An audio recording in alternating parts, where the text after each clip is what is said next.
रवैया थम गई मंदार मिली। बचपन से ही बड़े भाई ने हम सबको पाल के बड़ा किया है, बहुत दुख होता है। तलक आंधियां पानी संग बड़ी। भाई मेरे लिए लड़का ढूंढ रहे हो क्या? अगर मैं चली गई तो आपको कौन देखेगा? इन पैरों के नीचे हो भूमियां। तेरी शादी होगी, बच्चे होंगे, तू बहुत खुश रहेगी, तो ही हमारा एक परिवार बनेगा।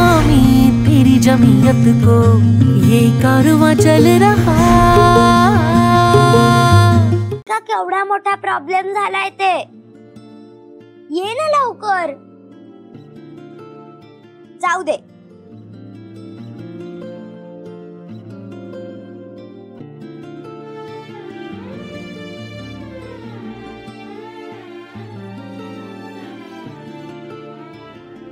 आदिती, तू मला प्रॉमिस दिलं होतंस ना, जेव्हा पण मी अडचणीत येणार तेव्हा तू मला मदत करणार म्हणून.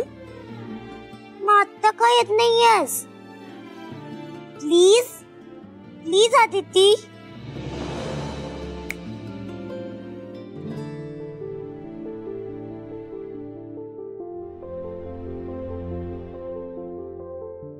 बोल शक्ती, मला का बोलवलंस?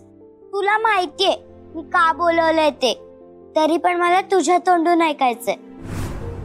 जोवर तू खरं काही सांगत नाहीस तोवर मी काहीच करू शकत नाही. तसा नियमच आहे ना. चल सांग पटकन. तुला माहितीये मला सगळे जबरदस्तीने शाळेत पाठवतात. मग चांगलंच आहे ना, तू पण त्यांच्यासारखं बोलू नकोस ना. इकडे मी कधी शाळेत गेली नाहीये, मला लिहिता असता येत नाही.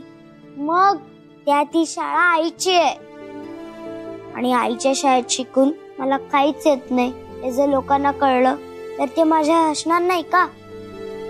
त्यात मी आदिती नसून शक्ती आहे हे लोकांना सहज कळणार ना. आता मी काहीच करणार नाही. माझा प्रॉब्लेम मी तुला सांगितलाय. आता जे काही करायचंय ते तुला करायचंय. काळजी नको करूस ग. माझ्याकडे असलेलं 2री पर्यंतचं शिक्षण मी आधीच तुला देईन. आणि एवढंच नाही, माझ्याकडे असलेल्या दैवी शक्तीने मी माझी मेमरी तुझ्यात फिट करेल. मग प्रश्नच मिटला.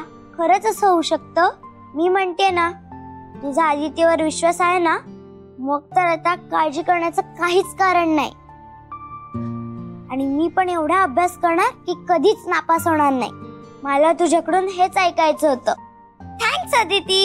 It's all right. Bye bye.